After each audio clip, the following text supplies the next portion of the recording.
warahmatullahi wabarakatuh.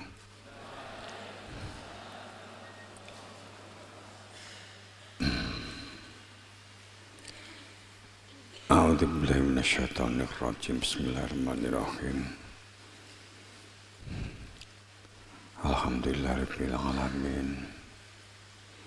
Wassalatu wassalamu ala sayyidina Muhammadin wa ala alihi washabbihi ajma'in.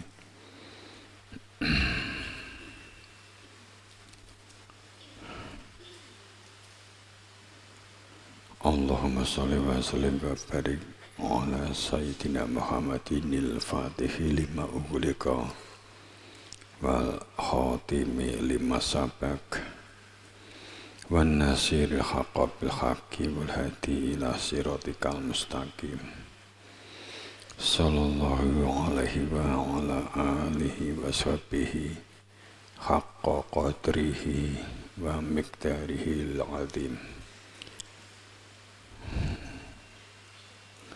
Jamaah rahimakumullah, mulai santriwan santriwati, ustadz ustadzah, kelompok kerja, sivitas, sepuh, anem,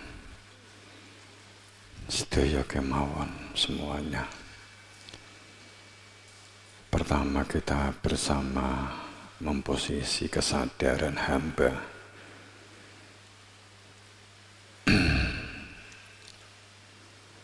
dengan mengedepankan tafakur, syukur, sholawat. Semoga dalam ridho maghfirahnya mendapatkan berberan bekasa pangestu guru.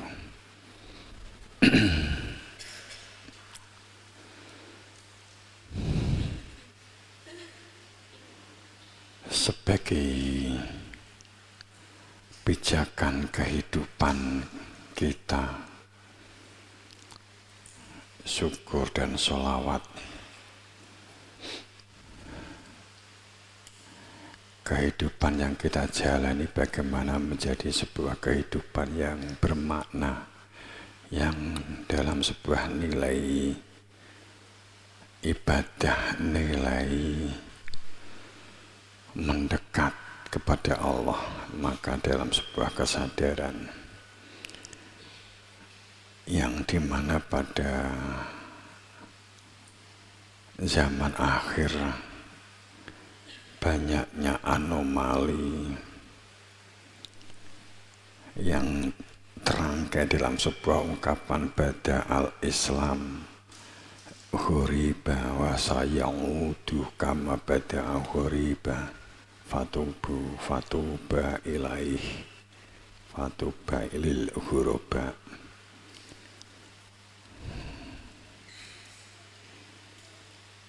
Tapi di sini itu kan dimaknai sebagai sebuah budaya. Islam sebagai budaya, agama sebagai budaya.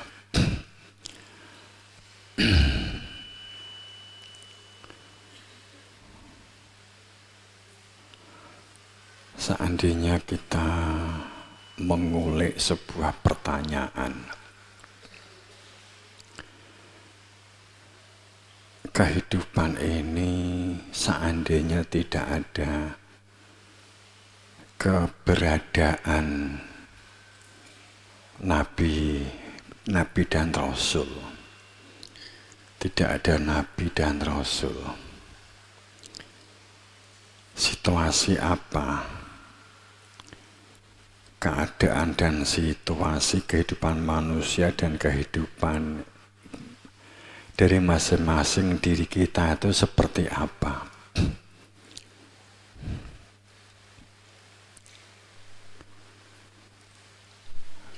Padahal kita melihat terhadap sebuah fakta bahwa melalui ayat-ayat yang nyata di hadapan kita, sebuah negara yang dominasi beragamanya itu mencolok agama Islam, Timur Tengah, sebagai contoh Indonesia sendiri juga dengan Pancasilanya sehingga mengakui tidak hanya satu agama, tapi mengakui akan keberagaman agama. Kemudian dalam realitas faktanya para penganut agama yang mengklaim sebagai umatnya nabinya, yang Kristen berarti mengklaim sebagai umatnya Nabi Isa, Islam mengaku umatnya Nabi Muhammad. Kita ngomong seandainya Nabi dan Rasul itu tidak ada, situasi apa yang terbentuk, yang terbangun dalam sebuah komunitas atau dalam diri kita, sepertinya apa sebenarnya untuk dapatnya kita melihat risalah intinya apa sih? Apakah risalah intinya di sholat, di puasa, di zakat, mentasarufkan sebagian rezeki yang diperoleh? Apa yang terjadi jika tidak ada Nabi dan Rasul? Apakah diri kita dan sebuah pemerintah atau negara akan hancur, porak-poranda, akhlak melalui bentukan budayanya terjungkir balik? Apakah seperti itu? Apa yang terjadi? Kita melihat beberapa negara yang berdiri di atas sebuah keyakinan tidak percaya adanya Tuhan. Katakanlah komunis, Cina, Rusia, dan secara personil beberapa negara yang mulai jauh dengan agama di daerah negara-negara Balkan, negara-negara Eropa Timur, umpamanya begitu ya, Denmark, terus kemudian Denmark sih Eropa Barat ya, kemudian Norwegia, Islandia.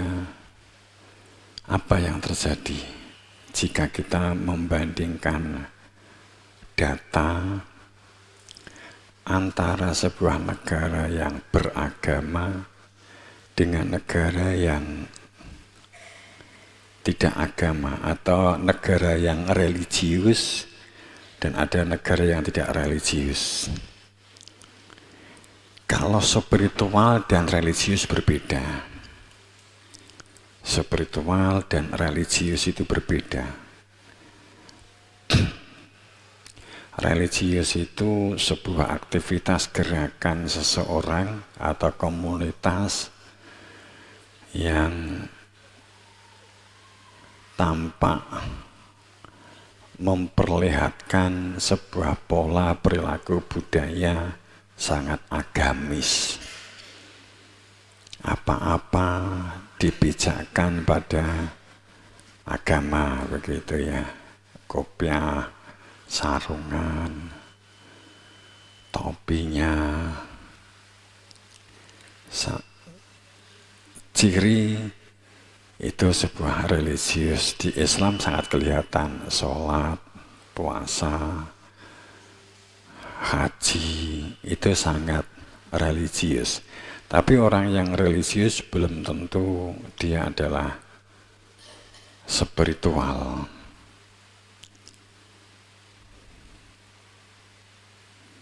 Sebaliknya orang spiritual juga belum tentu religius. Kalau religius itu berpusat pada sebuah pijakannya, segala sesuatunya berpijak pada doktrin, cenderungnya pada doktrin yang diterima. Kalau spiritual, pijakannya adalah kehidupan sosial, kemampuan seseorang menyesuaikan dengan keadaan sosial di mana seseorang itu hidup bertempat tinggal, peduli, respon, respect. Itu adalah ciri sebuah spiritual.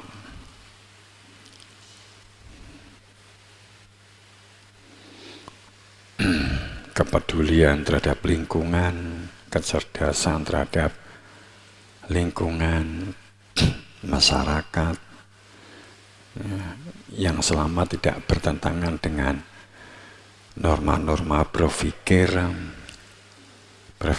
objektif, nalar, rasional, bahkan kritis. Nah, sekarang pertanyaannya kembali, seandainya tidak ada nabi atau rasul yang diturunkan Allah di muka bumi, sebuah negara itu akan jadi apa sih? Terbangun sebuah pola seperti apa? Kalau tentang kemajuan, faktanya negara-negara yang sebagian besar itu agamis, religius, itu cenderung dengan perkembangan sains dan teknologi itu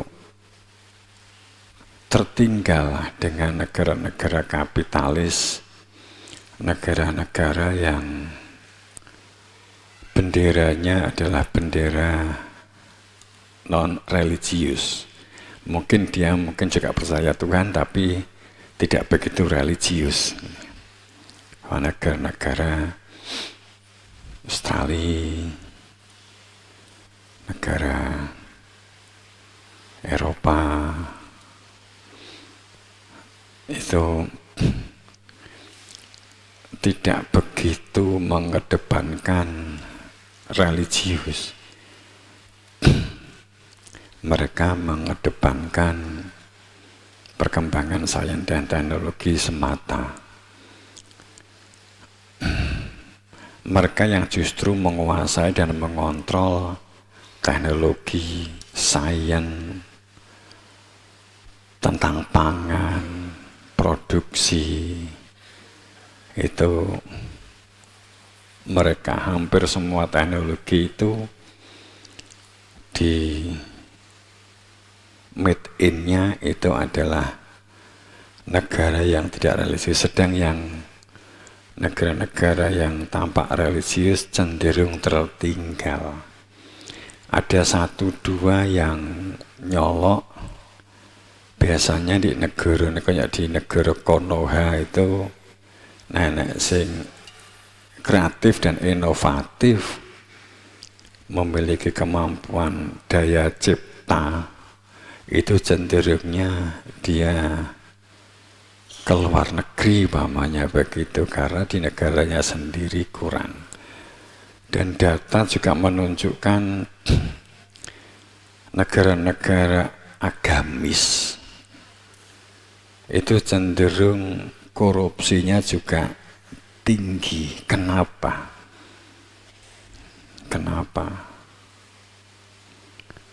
Negara kita itu isu, ya bukan isu sih, kalau kita buka data juga terpampang dengan sangat jelas bahwa korupsi itu luar biasa, sehingga tata kelola kehidupan itu untuk investor itu sampai kebingungan karena banyaknya personil ya, yang melakukan penyimpangan penggunaan kekayaan untuk kepentingan pribadi, kekayaan dan kekuasaan untuk pribadi. Sekarang kembali, ada apa dengan sebuah negara yang tanpa agamis, akan tetapi penyimpangan, pelanggaran terhadap sebuah ajaran malah justru sangat mencolok. Kenapa? Itu yang mungkin menjadi pertanyaan kita. Sehingga pertanyaannya kan di tingkat level, seandainya nggak ada Nabi Rasul, gimana? Karena faktanya, negara yang tidak mengenal Nabi Rasul secara sains, ilmu pengetahuan, katakanlah demikian, teknologi malah maju. Tapi negara-negara yang tampak memiliki keyakinan spiritual, religius maksud saya, itu pontang-panting di dalam implementasi pengetahuan. Nah, ini kan menjadi pemikiran di kita. Sepertinya kalau kita melihat dari sisi sebuah ilmu pengetahuan dan teknologi, berarti kan seperti nggak perlu adanya Nabi dan Rasul. Sepertinya kan begitu. Wes gak sah nabi-nabian, gak sah rasul-rasul, nyatane ya Cina ya maju pesat. Nah, ini ada apa sebenarnya? Kalau mengacu kepada Alkitab, ayat-ayat Tuhan, itu perintah terbentuknya adab, terbentuknya akhlak, apalagi di kitab biwalidain, hormat kepada orang tua, itu menjadi bahasan dimanapun setiap pengajian itu. Tokoh-tokoh ulama saat mengungkap tentang hubungan anak dan orang tua, itu biwalidain, patuh kepada orang tua dengan norma-norma dengan orang tua. Itu nuansanya kental. Ini ada apa? Pada saat tentang ilmu pengetahuan dan teknologi nggak nyamut. Sebenarnya apa yang terjadi? Seandainya nggak ada Nabi Rasul, apakah kowe akan menjadi pencuri? Tidak mencuri itu karena berislam. Seandainya nggak beragama, apakah mencuri? Umpama kan begitu. Karena kembali kepada fakta, korupsi itu kan bagian dari mencuri. Dan sekali lagi di negara-negara yang agamis, pencuri yang bergelar koruptor itu marak banget. Negara kita itu marak kalau melihat data miris dari lurah sampai mentok, itu semuanya berkecimpung dengan penggunaan kekuasaan, kekuatan, dana yang diselewengkan, digunakan untuk kepentingan dirinya, golongannya, partainya. Nah, walaupun aturannya akhlak adab di Quran itu pepak, tapi ada orang yang nggak tahu tentang Al-Quran, tapi mereka lebih disiplin. Bahkan Korea Utara, ya terlepas dari keadaan ekonomi, tapi sangat komunis, itu koruptor habis di sana. Di Cina korupsi dengan jika dilakukan oleh pejabat tidak sekedar mundur bisa dibunuh. Sedang di negara kita koruptor itu dilestarikan.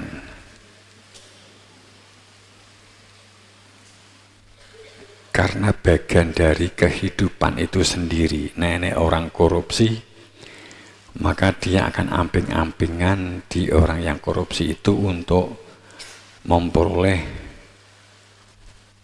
gerojokan duit. Kan gitu, untuk sepilan uang. Nah, di kita kan begitu. Itu yang justru mungkin sering mengadakan pengajian, ngundang ulama, kan gitu. Wong sing kecekel bar kuwi lho, lagi bar ke Mekah. Meduk ke pesawat, rong dino dicekel, kemudian ketua BGN itu, ketua makan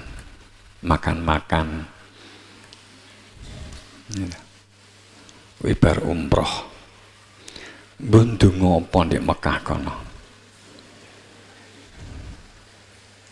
mulai di Indonesia rong dino kemudian dicekel, ditangkap. Kalau menggunakan logika reguler mestinya memang harus ada sebuah proses hukum, kejaksaan atau pengadilan, MA umpamanya begitu, kemudian ditetapkan menjadi tersangka, salah, kemudian jabatannya dilepas, tapi dia teko proses hukum nggak kita lihat, tapi dia langsung divonis korupsi sekian triliun kan, langsung tidak. Ya memang sehingga banyak pengamat itu akhirnya itu dikorbankan kan gitu oleh pemerintah, bla bla bla begitu ya. Itu memang kalau berbicara secara hukum ganjil, namanya itu kan ganjil. Sepertinya ada sesuatu yang disembunyikan di balik menuduh korupsi tanpa melalui jalur hukum semestinya. Itu dijadikan korban untuk menutup perilaku yang lain. Pemene kalau sekolah itu kepala sekolah, kemudian ada proses jika ada guru yang korupsi menyimpang, maka dilaporkan ke pelanggaran etika, diproses, dicari datanya benar, dilaporkan kepada kepala sekolah secara hukum, benar hasil dari investigasi itu memang guru si A itu telah melakukan penyimpangan kekuasaan dan penggunaan uang. Oke, kemudian enek rapat paripurna dan sebagainya, ditetapkan, akhirnya dicopot menjadi dari guru kan gitu. Kan itu namanya normal, nggak sembunyi. Tapi kalau ada isu kemudian langsung ditangkap, kemudian dituduh, langsung dikatakan kamu korupsi, harus dilepas, kemudian tidak ada proses pelanggaran etika, tapi langsung dilepas, maka ada sesuatu yang tidak tepat. Sepertinya kepala sekolah itu menyembunyikan sesuatu, karena si guru ini kalau nggak segera dilepas, kepala sekolahnya akan kena dampaknya. Atau sama-sama melakukan penyimpangan, ketahuan, khawatir ikut ketahuan. Bisa jadi kan seperti itu. Kecurigaannya kan bisa begitu gitu loh. Paham maksudnya kan? Jadi cara berpikir itu kan seperti itu bagi hukum.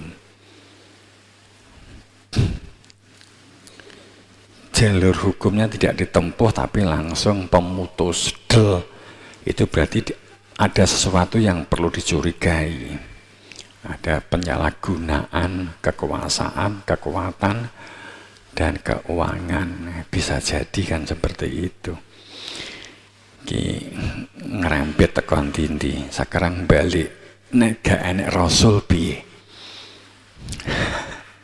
Kan balik rono nah. Negara sing gak kenal rasul piye? Negara yang sangat kenal rasul piye?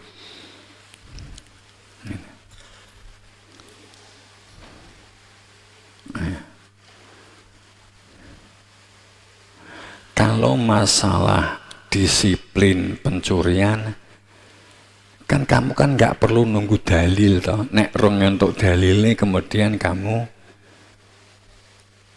umpamanya begitu yang kamu wong rong rane dalilnya berarti untuk nyolong. Apakah seandainya nggak ada perintah jangan mencuri? Itu karena ada Al-Quran. Seandainya kamu tidak membaca Al-Quran, kowe nggak ngaji, apakah jadi pencuri? Enggak kan? Enggak lah. Jangan menyakiti orang lain. Apakah jika kamu tidak berislam, kowe menyakiti orang lain? Kowe iki berbuat baik selama ini, apakah mergo enek perintah tidak boleh berbuat curang, berbuat jelek? Enggak kan? Kamu baik dengan orang tua kamu itu karena ada perintah untuk tentang hadis biwalidain. Seandainya enggak ada hadis atau enggak ada Al-Quran, apa kowe wani karo wong tuamu? Enggak kan? Enggak toh? Enggak kan? Enggak. Berarti kamu menjadi orang baik atau menjadi orang rusak. Perintah Allah itu jangan menjadi orang yang rusak, tapi jadilah orang yang baik. Karena perintah itu, atau jika kamu tidak pernah berislam, beragama Islam, kemudian kowe berbuat buruk, enggak kan? Enggak toh? Enggak. Berarti kan gak ada agama gak masalah toh? Paham? Wong Cina ki gak duwe agama, tapi dia baik dengan orang.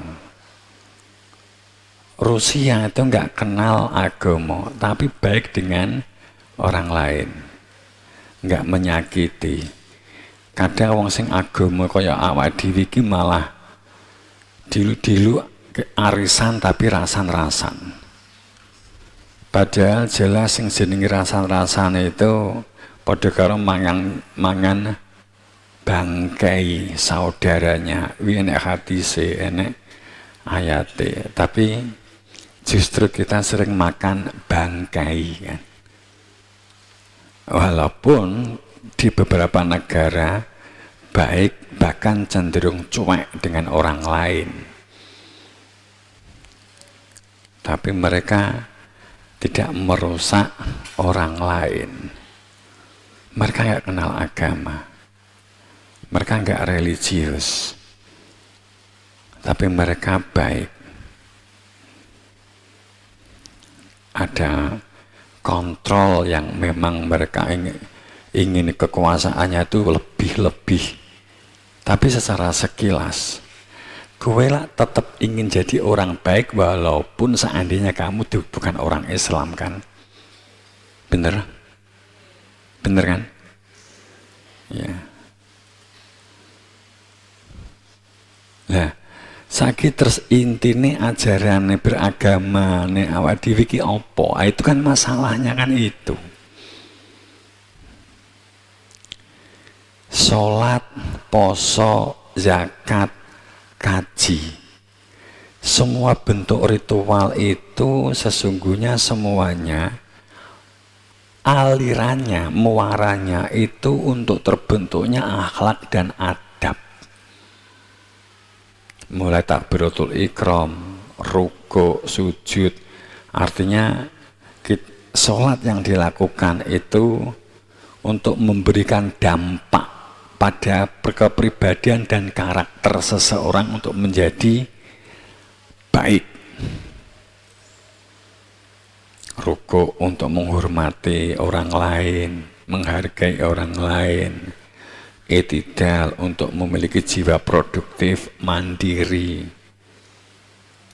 Sujud untuk memberi dampak bekas kamu menjadi manusia yang berfaedah dan bermanfaat di kehidupan. Semuanya, bahkan zakat pun juga pengendalian diri. Puasa maksud saya, puasa itu adalah perisai untuk pengendalian diri. Terbentuknya sebuah sistem sabar. Lah, sehingga pada saat kita itu sholat, puasa, zakat, itu intinya untuk memiliki sebuah kepribadian andap asor, santun. Di balik kalimat sholat itu, kan itu yang dibangun di dalam sebuah karakter sholat itu. Karena orang yang sholat itu berarti mengenal dirinya, maka mengenal Tuhannya.